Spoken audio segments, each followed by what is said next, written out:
মেঘনার পূর্বপারে ৫০০ একরেরও বেশি জায়গা জুড়ে বিস্তৃত আশুগঞ্জ সার কারখানা চালু হওয়ার প্রথম দিকে দিনে ১৬০০ টন সার উৎপাদন করলেও এখন কোনোমতে প্রায় ১১৫০ টন ইউরিয়া সার উৎপাদন করতে পারে কারখানাটি।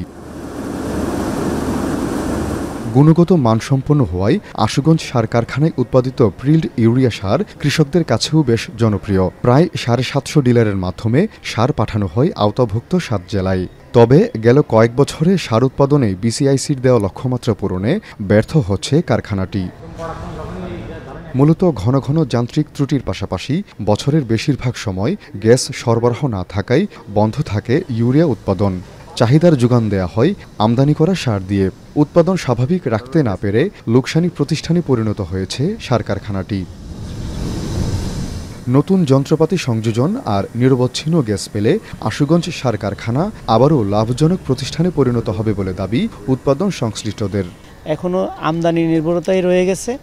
আমাদের সারা দেশের সার কারখানাগুলোকে বন্ধ রেখে আমদানির প্রতি তোড়জোড় চলছে। সরকারি সার কারখানাগুলো বন্ধ রাখা মোটেই উচিত হচ্ছে না। এটা সরকারের সম্পদের ধ্বংস হচ্ছে, যেটা এই জনগণের সম্পদ।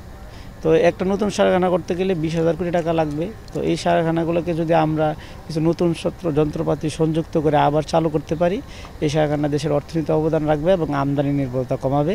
তবে আগামী সেপ্টেম্বরের মধ্যেই পুনরায় গ্যাস পাওয়ার আশা করছে কারখানা কর্তৃপক্ষ। অতি শীঘ্রই গ্যাস সংযোগ দেওয়ার জন্য প্রত্যেকটা বন্ধ কারখানায়, এখন আরও আছে যমুনা, শাহজালাল, সিওফেল, এগুলাতে গ্যাস একসাথে দেওয়ার জন্য একটা কমিটি হয়েছে গঠন। অলরেডি ইতিমধ্যে আমাদের অর্থ মন্ত্রণালয় থেকে আমাদেরকে প্রশ্ন করেছে, আমাদেরকে কিছু কাগজপত্র বলেছে যে আমরা গ্যাস দিলে কতদিনের মধ্যে, আমরা বলছি আমরা ১৫-২০ দিনের মধ্যে গ্যাস দিলে আমরা প্রোডাকশনে যেতে পারবো ইনশাল্লাহ। আশুগঞ্জ সার কারখানার উৎপাদন স্বাভাবিক রাখতে প্রতিদিন ৬০০ পিএসআই চাপে প্রায় ৪৮ মিলিয়ন ঘনফুট গ্যাসের প্রয়োজন হয়। আজিজুল সঞ্চয়, এখন ব্রাহ্মণবাড়িয়া।